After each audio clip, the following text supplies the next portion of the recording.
Hey guys, it's Sim, and this is Pro Wrestling Unlimited, as it is Monday, March 1st, 2021. And we're here to talk about Monday Night Raw. Tonight's show, I don't want to say it, wasn't the best of shows. Wasn't all that great. Could have been a lot better. Too much bullshit, especially with Miz and Bobby Lashley. But hey, got a new champ. We've got a new WWE champion. Hell yeah, I couldn't be more happy about that. Because Bobby Lashley, they've built him up as somebody that you can believe is a badass champion. And I've said it for a while. Bobby Lashley has got it. Everything you need to be not just the champion of a company, but the face of that, of that company. If this was normal circumstances in the world, I could see Bobby Lashley winning the title tonight and being on the Today Show tomorrow, or Good Morning America, or Live with Kelly and Ryan, or Jimmy Fallon tomorrow night in studio, suit and all, big ol' smile. But that's just not as possible as it used to be. But with that, we'll talk more about that as we get going. I want to say thank you for joining me here, twitch.tv/PWU Unlimited. YouTube.com/Pro Wrestling Unlimited. Remember, if you are watching on Twitch, you can help us out a couple of different ways. You can either help us out by hitting that donate button down below and donating to the channel to help keep us going. Or if you're just on Twitch and you want to donate that way, you can donate some Twitch bits. Also, you can donate or you can subscribe to the channel just like Broken King Slender has at Tier 1 for 8 months now. We really appreciate that. You can subscribe as well with a Tier 1 subscription or a Tier 2 subscription, or with any tier you want to subscribe at, or you can subscribe for free with Amazon Prime, because if you have Amazon Prime, if you are paying Amazon so you can watch Coming to America, I believe this Friday. When does Coming to America come out? Coming to America comes out March 5th, doesn't it? Coming to America. Coming to America comes out... Oh, yeah. This week, March 5th, you're paying Amazon because you want to watch that Eddie Murphy, Arsenio Hall movie. You've been waiting for that sequel for, 20, 30 years now? Well, also, you can subscribe to us right here at Pro Wrestling Unlimited for absolutely free, because as an Amazon Prime subscriber, you also become a Prime Gaming subscriber, and you get one free subscription to any Twitch channel you want to subscribe to throughout the month and support, and we would greatly appreciate it if you supported us here at Pro Wrestling Unlimited. Also, on the flip side, if you're watching over on YouTube, you can help us out a couple different ways as well. You can either help us out by hitting the donate button up in the top. Actually, well, that's not really set up properly. You got to go to the home page, our channel page, and then there's a donate button in our banner, but you can also just donate a super chat or super sticker donation. All super chat donations do get read live on the air, or you could become a channel member. As a channel member, you get early access to videos like the one we have up right now, talking about all the wrestlers who only won the big one because they won Money in the Bank. There's one name that may surprise you, that he only was a world champion in WWE because he cashed in Money in the Bank and then never won the title again. That video is up right now, early access for member subscribers or for subscribers of our Patreon, patreon.com/Pro Wrestling, patreon.com/PW Unlimited. With that, we are here to talk about Monday Night Raw, and the show itself kicked off with the former WWE champion, Drew McIntyre. Actually, it kicked off with a long video recap of last week's show, and Tom Phillips saying that tonight is one of, if not the biggest night in Raw history. And I go, couldn't be more wrong. There's been a lot more historic nights in Raw than tonight. And I don't know if I would even put this in the top 5, maybe, no, not even top 10. There's been a lot more historic nights on Raw. Like, because you can't, I almost feel like you can't say, how do I phrase this? This is going to be one of the most historic nights until it happens, and then you see how it goes down. Just saying. Because it's like, we've had a lot of nights of Raw that just feel like nights, going into it. And then by the end of the show, you go, whoa, that was big. Like Dolph Ziggler cashing in Money in the Bank.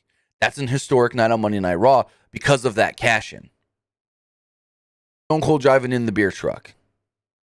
That was a historic night on Raw. But we didn't know it was going to be a historic night. And trying to tell us, oh, this is going to be such a historic night. No, you can't just try to tell us that beforehand. You have to play out the night and then let the fans decide, oh, yeah, that was a big, momentous night. Bobby Lashley winning the title was big, but I wouldn't call it big, momentous, history-making night. Especially as I'm going to get to in a minute, when they don't even remember that Bobby Lashley not cashed in, but challenged for the title a year ago. Less than a year ago. We'll get into that. And WWE trying to do some revisionist history. Yeah, since Saturday says too in the Twitch chat. How about Kurt Angle, the milk truck? I think that was on Raw. That was on Raw. That big night, but to me, not super, like, it was a cool night. I'll say that. But to me, because it was super similar and basically just a rip-off idea of the beer truck thing, it kind of didn't play out as well as people remember it, at least to me. Because I see it and I go, oh yeah, we got that a few years earlier with the beer truck. Okay, we've already seen this. People love that, and it was funny and cool because Kurt did the whole two milks thing. I mean, he basically just played Stone Cold Milk Austin. But with that, Drew McIntyre did open up this show. McIntyre said it's been a bitch of a month. He was stabbed in the back by Sheamus and still doesn't understand why. And now they were about to beat the hell out of one another tonight. He says that he retained his title in a brutal Elimination Chamber match only to be attacked by Bobby Lashley. Then the resident cockroach of the WWE, The Miz, came out and cashed in on him. He stated, quote, "That's right, everybody. The frickin' Miz is the WWE champion." Oh, that was a funny line. McIntyre looked up at the WrestleMania sign, contemplated what's next for him. He planned on regaining the title and main eventing WrestleMania.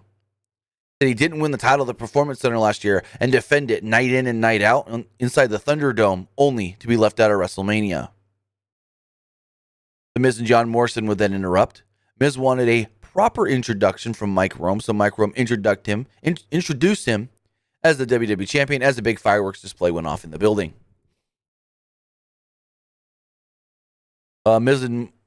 Miz said that McIntyre hold his head up high because he couldn't control what happened to him. Miz says he just took advantage of the situation and won the title yet again. McIntyre invited him into the ring for a hug. Miz knew better and didn't want to do so. Miz wondered why McIntyre was even upset with him. He said that he used Money in the Bank exactly how it's designed to be used. He didn't do anything wrong. He didn't cheat. He didn't do anything out of the ordinary that he didn't say he was going to do. But here's the funny thing. We're going to get off of Raw for a second.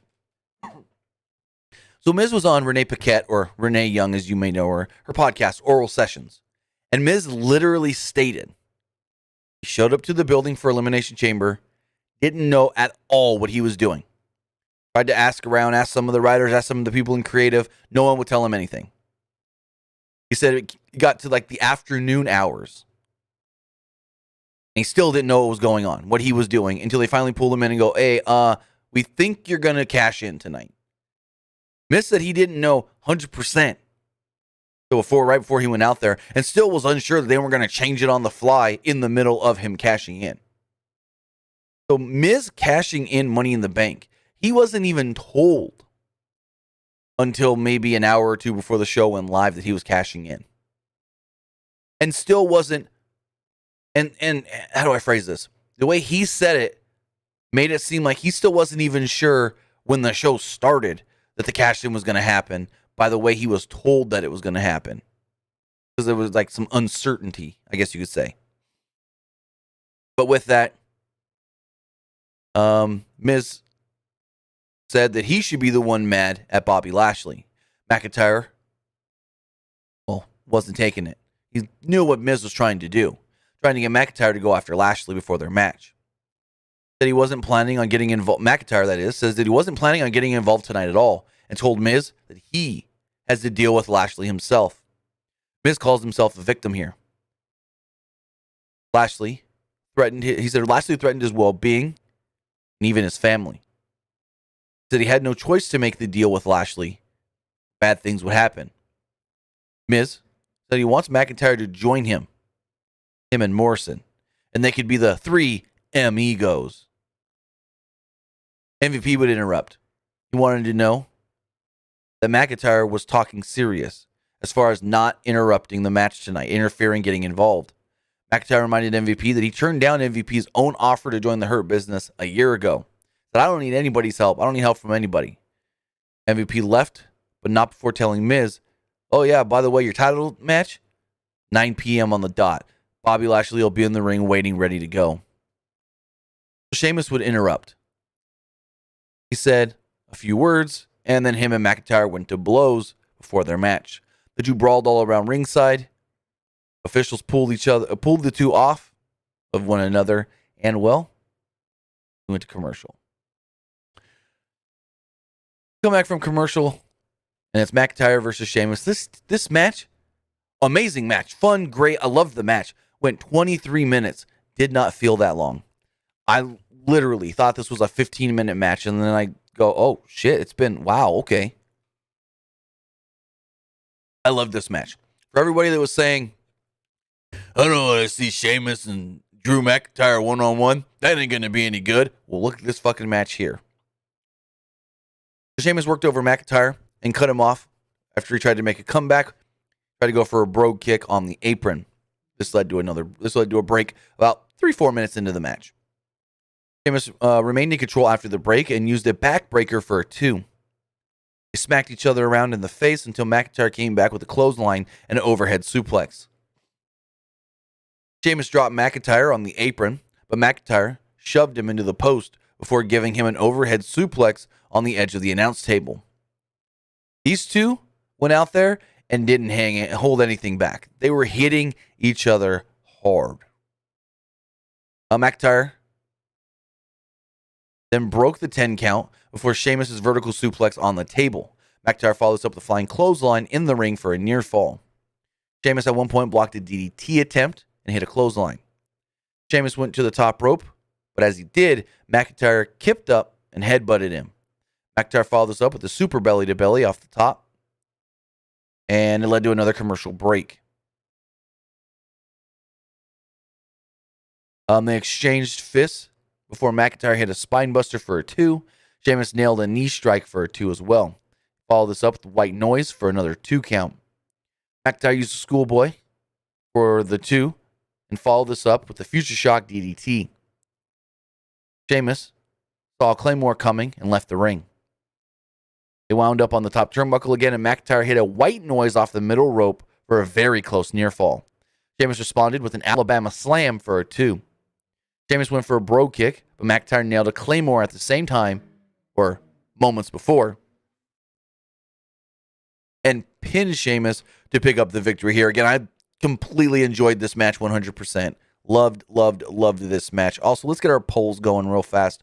Forgot to set that up. What did you think of tonight's Raw? What did you think of tonight's Raw? But Sheamus versus Drew McIntyre, I thought that match was great. We'll see where it goes from here. I mean, I assume the match at WrestleMania, from everything I've heard, is Bobby Lashley, Drew McIntyre. That's what makes the most sense, and it's what I've been told is being tossed around. Nothing 100% as far as maybe they do a multi-person match, not just a singles match. I don't know. I've heard a couple different things.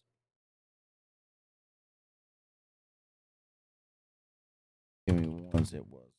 Right. Didn't get. All right. Poll is live on Twitch. You know what you guys thought.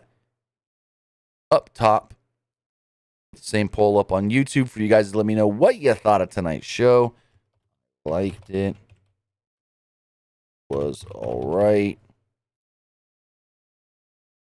Didn't like it. Boom. Polls also live on YouTube. So there was a timer on the screen, and I didn't like this at all. Like, I don't mind the whole Miz has got 15 minutes, Miz has got 10 minutes and 56 seconds. So he's got to be out here for his minute. I didn't mind that. But what I didn't like is that they showed the timer with less than 10 minutes to go, or roughly around 10 minutes to go, and then a match starts. So you go, okay, I don't expect Naomi and Nia Jax to go long, but I really wish they wouldn't have told us that this is going to be a sub 10-minute match. And technically, it's going to be a sub 5-minute match because they got to do this match, maybe a post-match angle, commercial, and then come back in time for Miz and Lashley. And this match didn't even go 2.5 minutes, unfortunately. And I didn't like the whole starting this match so late because of the fact of, oh yeah, we know that this isn't going to go long at all. It's going to be a nothing, who needs to pay attention to this match kind of match, because we need, got this amount of time to get this much stuff in. Match, maybe post-match, commercial, back in time. So again, didn't like that part of it as far as saying, hey, we're restricted right now. In all theory, you're supposed to believe that any match can go as long as possible.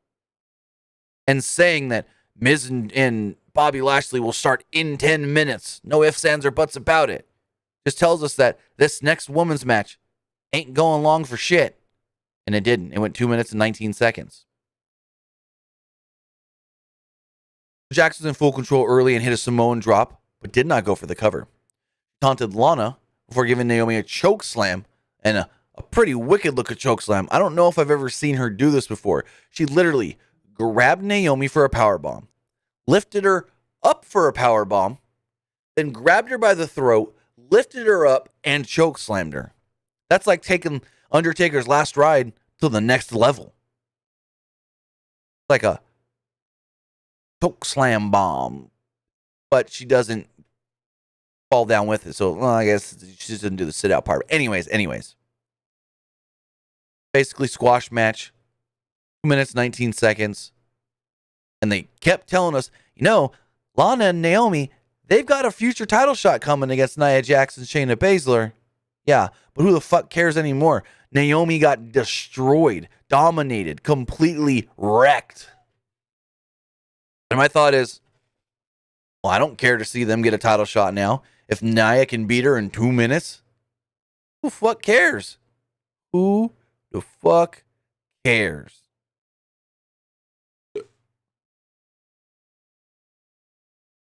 Also, we do know that Nia Jax and Shayna Baszler will be defending the women's tag team titles this Wednesday on NXT against Dakota Kai and Raquel Gonzalez, the winners of the Women's Dusty Rhodes Tag Team Classic.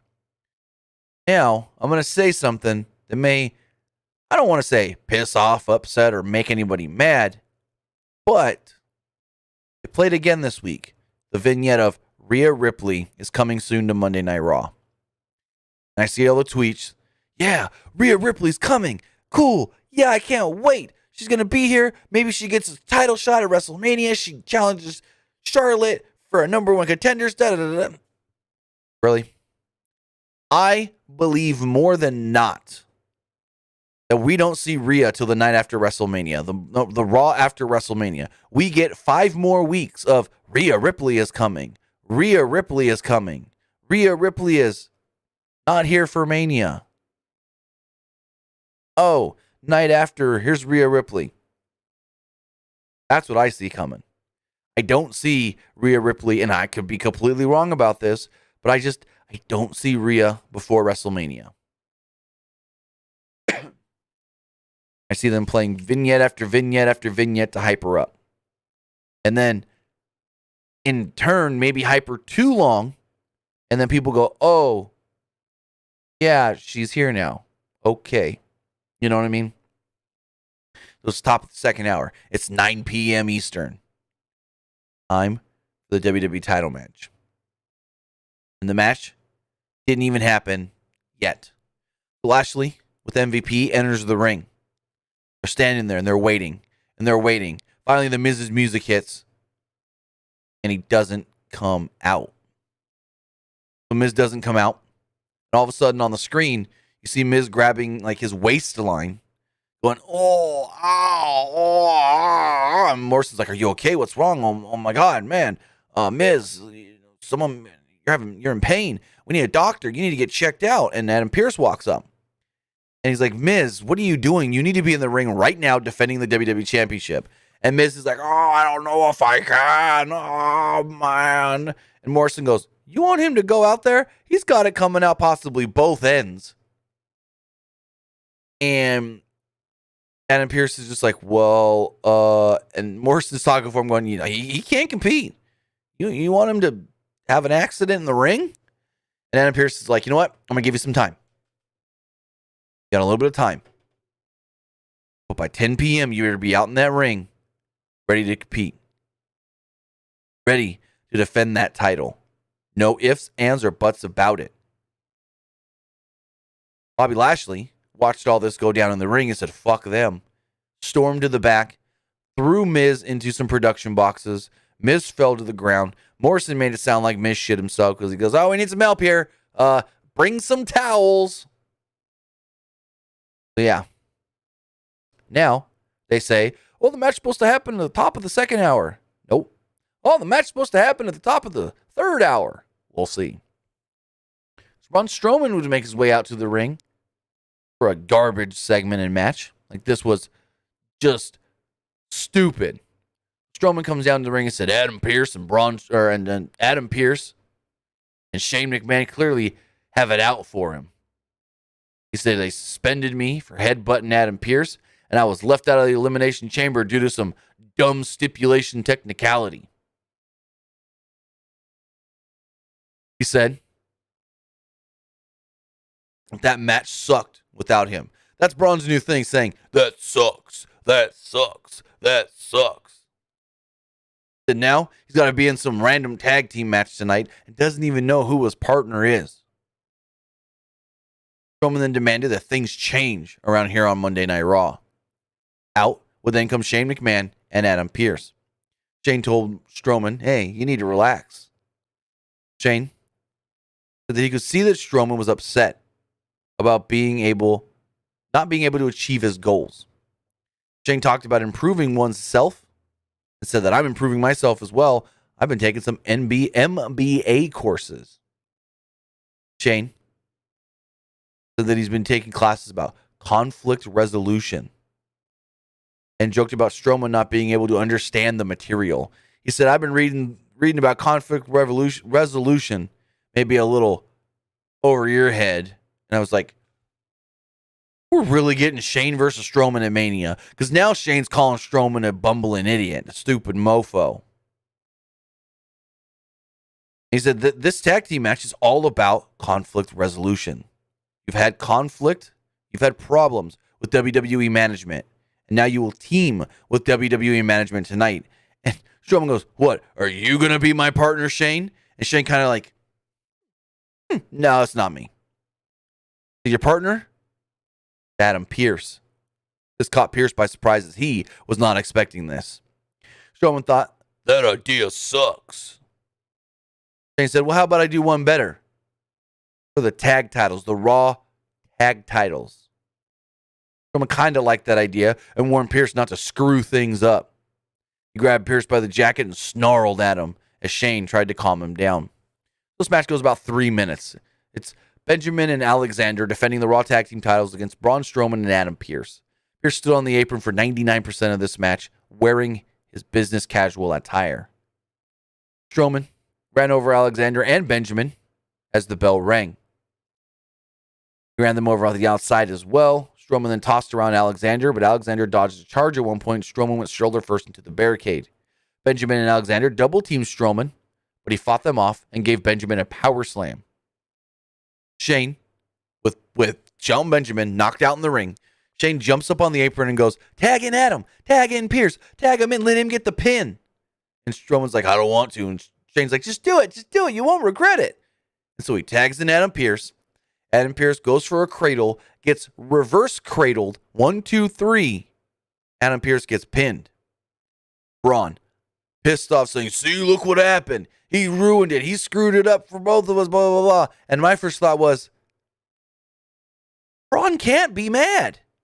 Because Braun didn't even try to break up the pin. He stood on the apron like a, duh. Who's the ref counting for? Is Adam the one pinning, or is Adam getting pinned?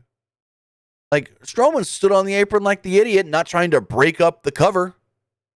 So if he's got to be mad at anybody, yeah, you could be a little mad at Adam Pearce for getting pinned. But you also got to be mad at yourself, big bud. Come on, bro. You got to be mad at yourself for not jumping in and trying to break up that pin. I mean, they were so close to Strowman. Strowman wouldn't have even had to get into the ring. He could have just kneeled down, reached through the ropes, and grabbed one of them or kicked them. He was that close because they were literally in the corner. But no.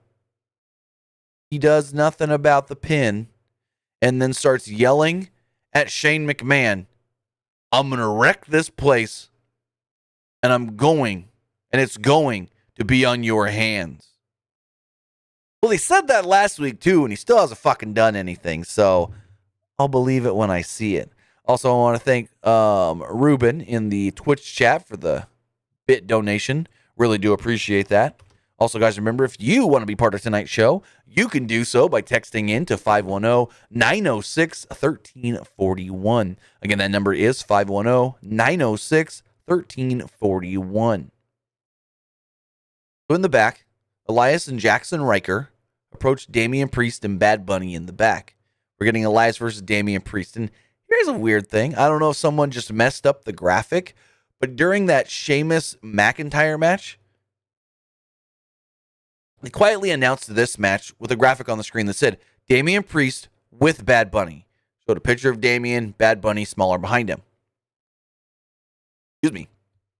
It then said versus Elias, but it did not say with Jackson Riker, even though Jackson Riker's picture was shown on the graphic. So I don't know if that was just a mix-up or what, but we'll see. Probably nothing to it. Probably looking too much into it. But anyways, Elias and Riker would approach Damian Priest and Bad Bunny. Elias said that his music was inspiring, and Riker was proof of that. The universal truth has inspired people. Elias thought that Bad Bunny had the potential to do more and be more. He said that he wants them to do a single together. Bad Bunny said something in Spanish,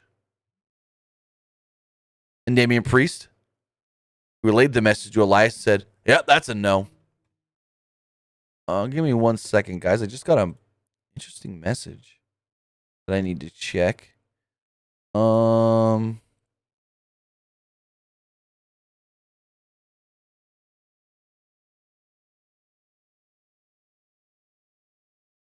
Give me 1 second.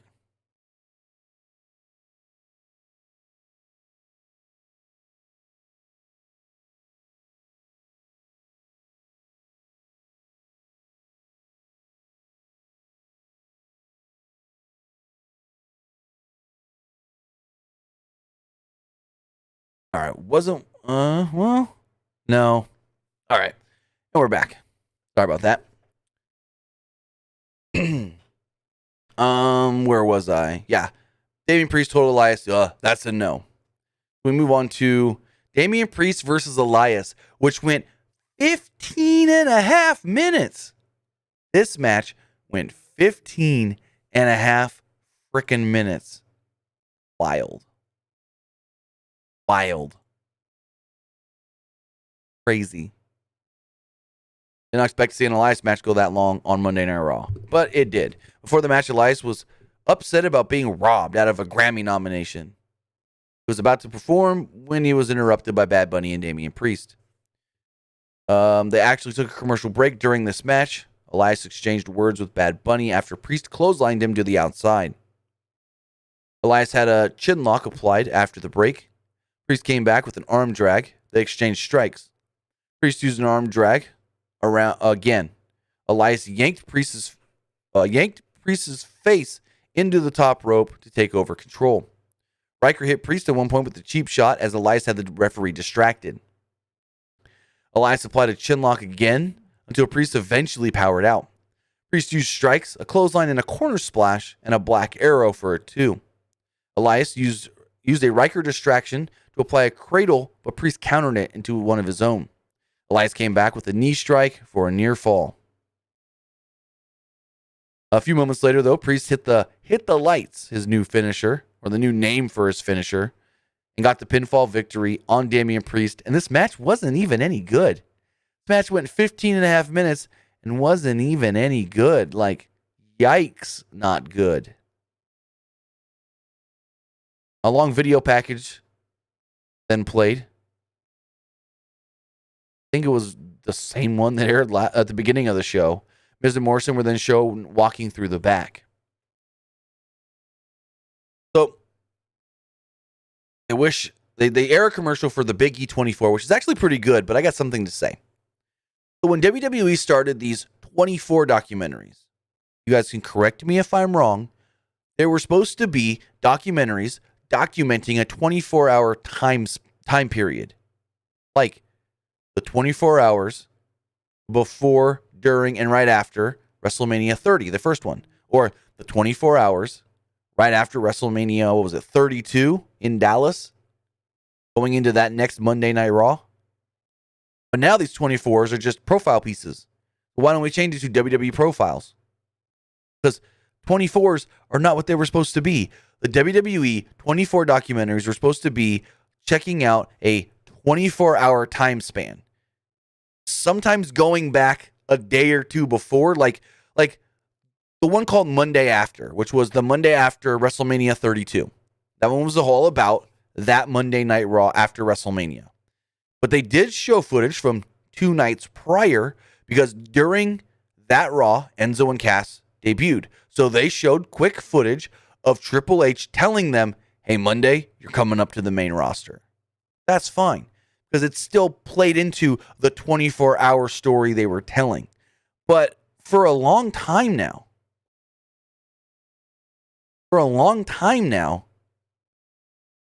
these 24s are just from profile pieces. And I see Fonzie in the YouTube chat saying, no, that's 365. No, that's not.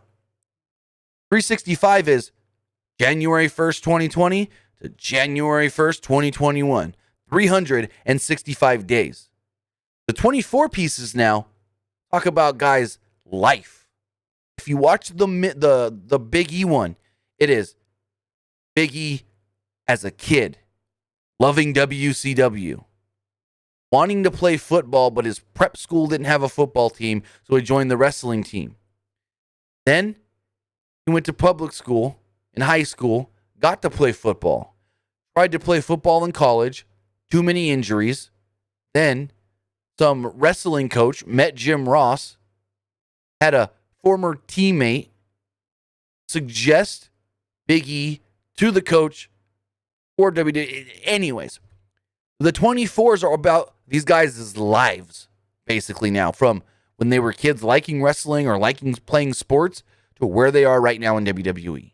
Same thing with the Drew McIntyre one. And they're not what they're supposed to be. So quit fucking calling them 24. I know I'm getting a little aggravated for nothing, but that's not what the 24 is. The 24 was supposed to be a 24-hour period. Like I keep using the Monday after one because that was my favorite one. The Monday after WrestleMania one from WrestleMania 32, because that was my favorite one they've done. It was literally that morning till that night after Raw was over. It was WrestleMania's over. Now got to move into Raw. What happens all throughout that Monday. Sprinkle in stuff from the weekend because it plays into the story we're talking about. But anyways, we're calling them 24s. Change the name, WWE Profiles or something.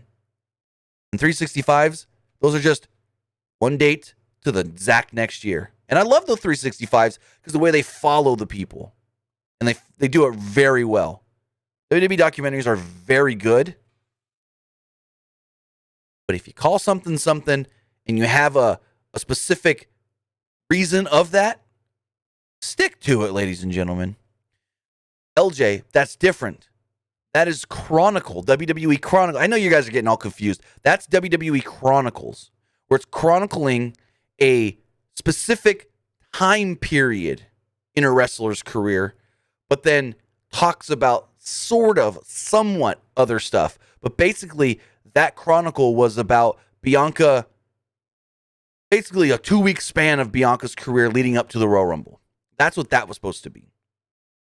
WWE has so many different documentary series that it's just like, figure it out and do them correctly. They've got Chronicle, they got Day of, they've got 24, which is not 24s anymore. They've got 365. So it's just like, Jason says, just call it Life of a Wrestler.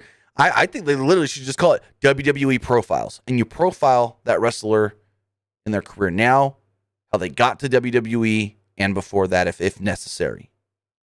Like, this one literally should have been called WWE Profiles, Biggie. But with that, back to Monday Night Raw in a what the fuck segment. Randy Orton being interviewed by Caleb Braxton. Actually, has anybody watched Raw Talk yet? Is Charlie Caruso on that? Charlie Caruso was not on Monday Night Raw. Anyways, Caleb Braxton, she interviews Randy Orton. And Kayla hosted Raw Talk tonight. No Charlie Caruso. Anyways, she's interviewing Orton. And Orton says he doesn't know what happened last week, but he knows that Alexa Bliss played the part in it. They aired video of Orton coughing up some black goo on Raw last week. Orton advised Bliss to move on with her life or else. All of a sudden, Kayla goes, Randy, look behind you. And on the screen, it was Alexa with like a Jack in the Box deal. Dun dun dun dun dun dun dun dun dun dun dun dun dun dun dun. She's giggling. She said, "Oh, Randy, you're silly." She said, "Bring him back." As creepy music played, a hooded figure would then appear. And as the hood came off, we learned that it was Randy Orton with an altered voice, talking to himself. Orton, or should I say, evil Orton, issued a warning and laughed maniacally as regular Orton watched on the screen. Orton, or evil Orton, basically told him that your time is coming, he is coming, and then all of a sudden, regular Randy started coughing and coughed and coughed and coughed until he walked off screen. What the fuck? I saw somebody on Twitter was like, only a couple more weeks. And it's like, so we hope this is all done at WrestleMania when we get Randy Orton versus The Fiend. But for all we know, just like last time, it can extend. Because last time, we thought this was done at WrestleMania 33. Randy Orton won the title. Boom, move on. But then it went to Payback, and we had the House of Horrors match. So you might think this is all over at WrestleMania, but it may not be. Bobby Lashley comes out ready to fight The Miz again. WWE title on the line. Miz is in the ring. They do the introductions. But before the match could start, Miz goes, "So, how about we wait? You've waited 17 years for an opportunity at the title. Why not do it at WrestleMania, the grandest stage of them all?" And this is where I go, he waited 17 years for a title shot, so Backlash last year just doesn't count? At Backlash 2020, Bobby Lashley challenged Drew McIntyre for the WWE Championship. And even on commentary, they kept talking about how this is a 16, 17-year journey for Drew McIntyre to finally, or for Bobby Lashley to finally get a shot at the WWE Championship. Do we not remember 10, 11 months ago? I do. Do you? It's so stupid when they try to, what's the word I'm looking for? Go, hey, this shit happened or didn't happen, but it was less than a year ago. Like, really? Really?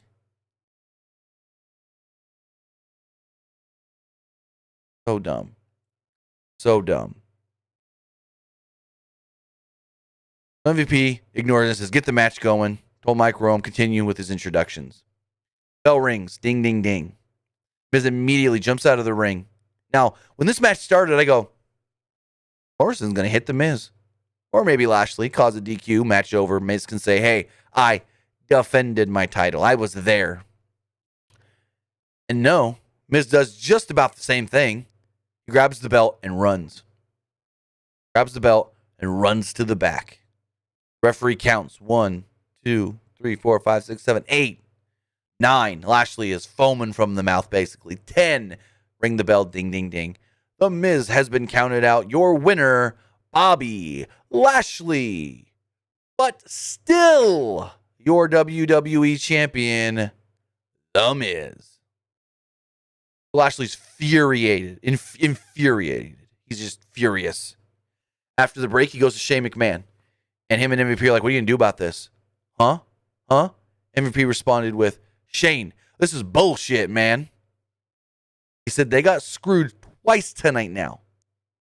Shane said that he's going to consider something. He's going to give Miz one more chance to defend the title. And if he doesn't, he'll be stripped of the title. And he will give that title to Bobby Lashley. And if he asked if that's actually going to happen, and Shane goes, I'm considering it. I really am. And then Lashley said, well, you better find Miz so I can beat the piss out of him. Just like they said, so I can beat the piss out of him. Emphasis on piss from Bobby Lashley.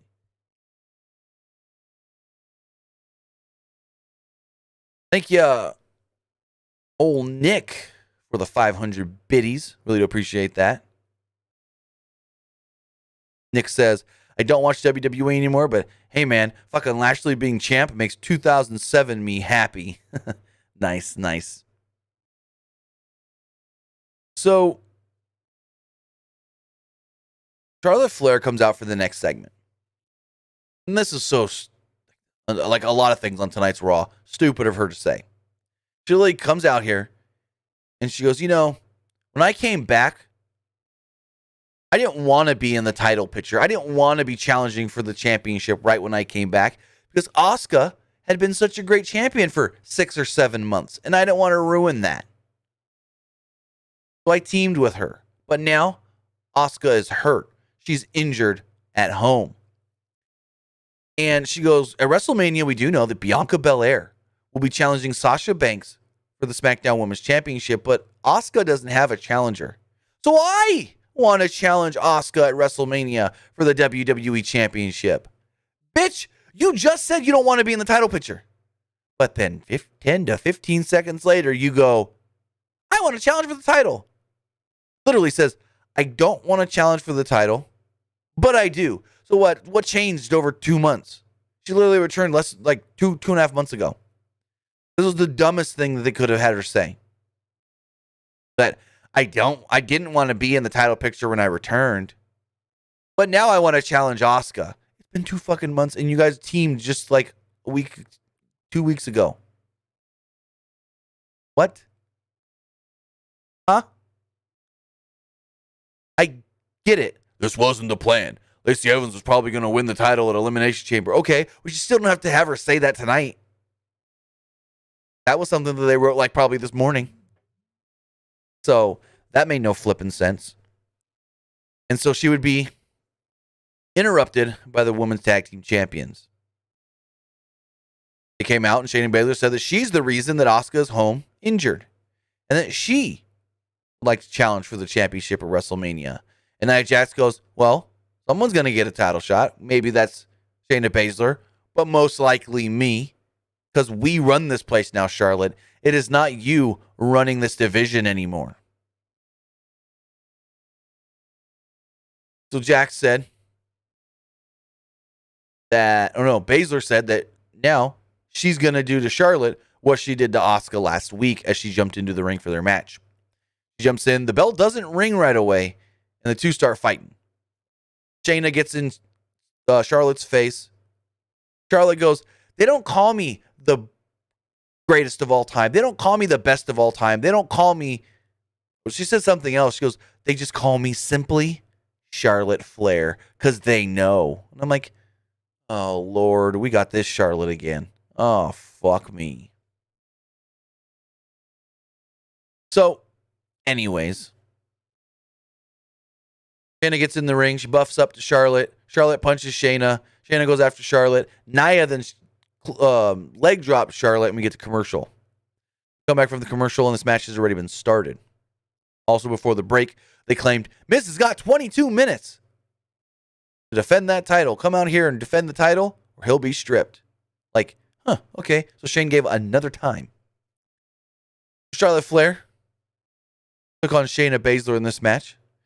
Jax tried to attack Charlotte on the outside, but Charlotte sidestepped her and she ran into the steps.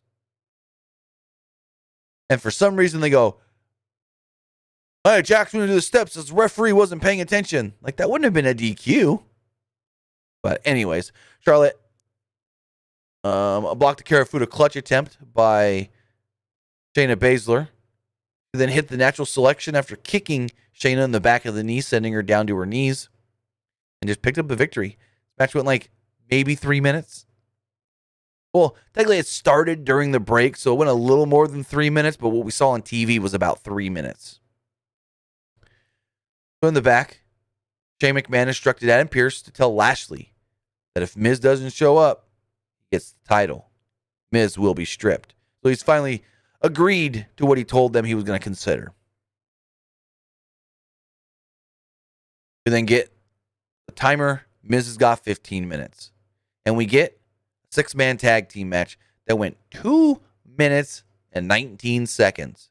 It was the U.S. champion Riddle with the Lucha House Party against Retribution's Mustafa Ali. No, against Retribution's Slapjack, Mace, and T-Bar. T-Bar immediately gave Riddle a chokeslam backbreaker for a 2 as they worked him over. Riddle dropped the rope down and Mace. So Mace flew to the outside. They tagged in Lince Dorado. Riddle wiped out Mace with a dive, and Dorado superkicked Slapjack in the ring before tagging in Grand Metalik. He got like the hiccup burp deals. Anyways, Metalik then hit an elbow drop off of Dorado's shoulders and picked up the victory. So, champ and the Lucha House Party win. Cool, whatever. After the match, Ali challenges Riddle to a singles match. He said he wants to teach Retribution what he really wants. Like, basically said he wants to show them what he wants out of them. Mustafa Ali got a 3.5-minute match with the champ. Ali drop-kicked Riddle's arm, and Riddle sold it like his elbow was broke. Ali worked over the arm and hit a neck breaker for a 2. Riddle fought back and hit a Pele kick, running forearm, and an exploder suplex. He then hit a senton and a penalty kick for a 2. Riddle then hit a final flash knee, but was distracted by Slapjack on the apron. Mia Yim then also got into the ring to cause a distraction of the referee, and Riddle froze up on the top rope as Mace got in his face. With Riddle on the ropes, Ali brought him down with some sort of like a double knee strike type move. Then there was a super cool spot. Actually, I think it was before this. So it looked like Ali was going for like some sort of a neck breaker, but as Ali went for it, Riddle swooped around him, grabbed him by the waist, and pulled him in for a rear naked attempt. Really cool, smooth, fluid-looking move, but with that, Mustafa Ali does hit that double knees. Kind of a rough landing, whatever, but he pins the United States champion, and there we go.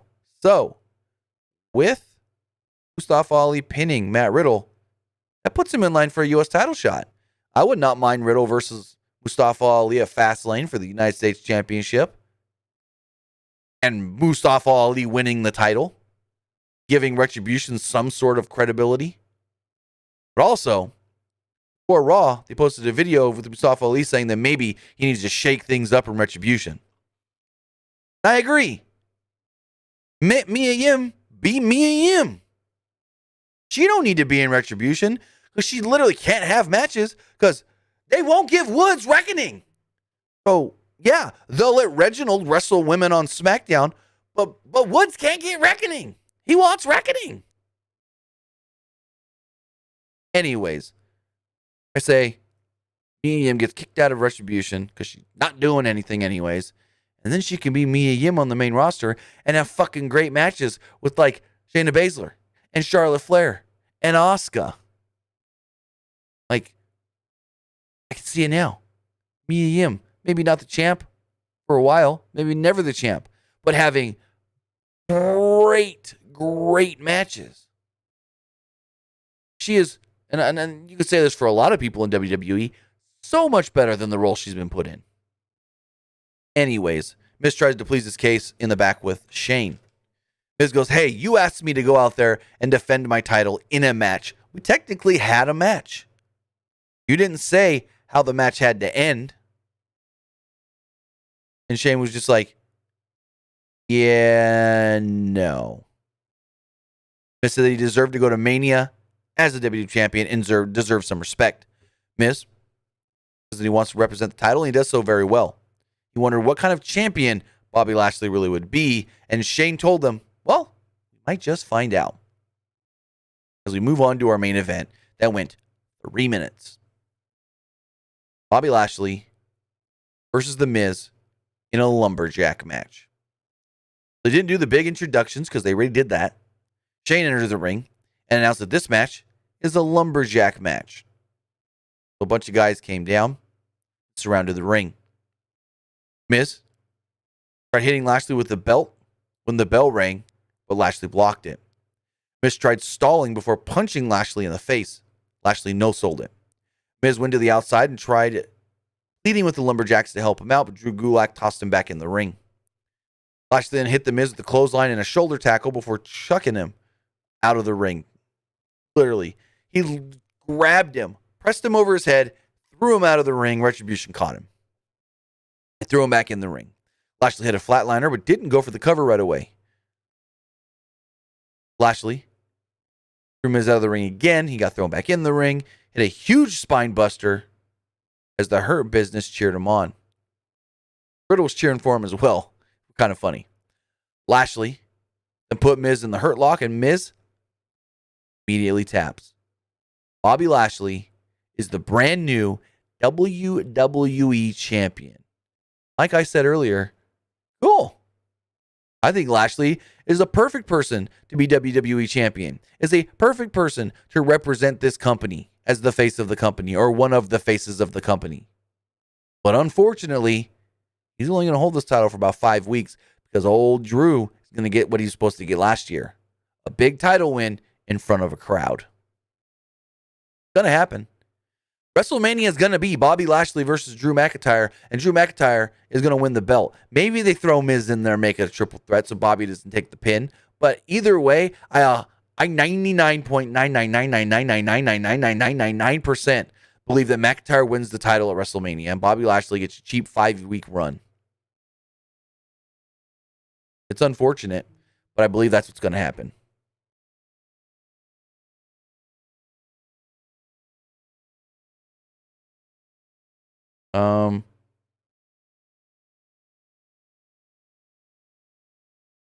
Joshua, I don't know what you're trying to say there, but anyways. With that was Monday Night Raw as the show went off the air with Bobby Lashley celebrating with the WWE Championship. Not that great episode of Raw, to be honest. A lot of bullshit segments and a lot of, hey, Miz and Lashley at 9. Well, nope. Miz and Lashley at 10. Well, nope. Miz and Lashley at 11:50. Well, yeah. So, Alexa says, what if Brock Lesnar shows up? Doubt it. Maybe, but highly doubt it. I would give that like a 10% chance of happening. If even that. Go 5%. But with that, now I want to know what you guys thought of tonight's Monday Night Raw. Let me know by texting in to 510-906-1341. As far as our polls do go, before we get to the text messages, on Twitch, 60% liked Raw, 40% thought it was just all right. On YouTube, 60% liked Raw, 31% thought it was all right, and 1%, or actually, how does that math add up? 30, oh, never mind. 60% liked it, 31% thought Raw was all right, and 8% of the voters did not like Raw. But with that, as we check the text messages, remember text into 510-906-1341. person says, not going to lie, definitely thought they'd push Miz versus Lashley till Fastlane. Kind of shocked it happened on a random episode of Raw. Hey, we could still get it at Fastlane with Miz getting a rematch. Person here says, do you think WWE will bring back the Andre the Giant Memorial Battle Royal at WrestleMania? And why is the first Raw show on May 3rd already has tickets on sale and Mania tickets are not on sale? Because, wait, what? I don't even know. First off, Mania tickets aren't on sale because they're not on sale. They're still trying to figure out exactly how they want to do it to make it safe. As far as Raw tickets for May 3rd, what are you talking about? For where? I haven't seen anything about Raw tickets being on sale for May 3rd. What building? What venue? They don't even have a building in like 4 or 5 weeks. They got to get out Tropicana Field before the Friday before SmackDown. They need to be out of Tropicana Field. But anyways, I don't know what you're talking about as far as tickets being on sale for a May 3rd Raw. I don't know. If you got info on that, send it to me on Twitter at TimmyBuddy or at PWU Unlimited. Person says, what do you think about New Japan unifying the IWGP Heavyweight and Intercontinental Championships? I don't like the idea. And will they make a new championship design? So they are redoing the main title. The IC title is gone, and now it is the IWGP World Heavyweight Championship. They will be presenting Kota Ibushi with a new belt soon, and we'll see what it looks like. We don't know. I mean, if they were going to have one guy hold both belts, they might as well unify them anyways. Says, I personally feel like they could have gone multiple better routes with the Money in the Bank, but they chose probably the dumbest way possible. In the end, hurting both Miz and McIntyre. Your thoughts? I don't think they hurt McIntyre. Because McIntyre got that big win coming out of Elimination Chamber. Yeah, he got beat, but he was beat down from the Chamber match, then beat down by Bobby Lashley. McIntyre's fine. What are your thoughts on Young Rock? So the 2 episodes I've seen so far, I've liked. It says, I really like the Drew McIntyre Sheamus match. It was one of the best matches on the show. It was the best match on tonight's show, and one of the best matches we've seen on a Raw in a long time. It says, do you think we will have Reginald versus Kalisto? Since they've both been having love feud with Sasha. Well, Kalisto doesn't have a love feud with Sasha. If you know anything about anything, Kalisto and Sasha Banks and Sasha's husband and Kalisto's wife are like super close. They're all like best friends. They're always hanging out together. Sasha and her husband, Kalisto and his wife. They're always hanging out together. Nick in the chat says, I mean, they didn't hurt Drew, but it sucks to see some bullshit happen to someone who's been a solid champ. They just sprinkle too much fuckery in their shit. Very true. Very true. I would love to see Bobby Lashley have like a couple month reign, but unfortunately it looks like he's going to get the title. He's going to lose the title at Mania. And this person here says, with Miz cashing in 2 weeks ago, I think it was a waste. It seems like it was only to make Miz a transitional champion. I feel like Miz might never win the big one again. He's 40 and closer to retiring. Well, Miz has only ever won the big one because it's Money in the Bank. So unless Miz wins Money in the Bank again, he ain't winning the title. And he doesn't need the title. Miz is so good at what he does, he doesn't need the title, to be honest. So, we'll see how it does go. But with that, guys, that was Monday Night Raw. I want to say thank you for joining me here. Twitch.tv/PW Unlimited. YouTube.com/Pro Wrestling Unlimited. We'll be live again on Wednesday talking AEW Dynamite, which is a good show. It looks like it could be a good show. It's a big stacked show and a go-home show for the Revolution pay-per-view. And then we got NXT as well on Wednesday. So we'll be talking about all of that next time we're here live on the channel. With that, guys, have a great rest of your Monday night, and I will see you next time. Have a good one.